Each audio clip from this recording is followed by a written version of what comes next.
Guys, tingnan ko guys yung aking binilad na isda kung tuyo na guys. Sobrang init. Oy, tuyo na guys. Ito yung binilad ko guys. Ayan, kung nakikita nyo yan guys. Oh, ito guys sa mayang hapon na ito, tuyong-tuyo na ito guys. Yun. Oh, laki. Yan. Ito na guys. Yan yun guys, yung aking binilad.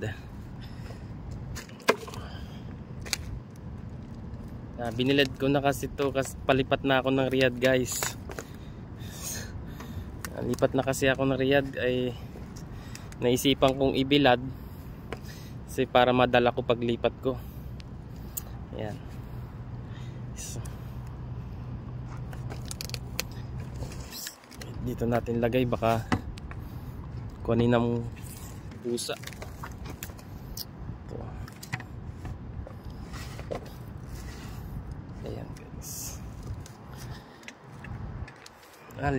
Ayan ang pinagtatrabahoan ko guys. Ayan, sa workshop hindi na ako pumasok kasi palipat na.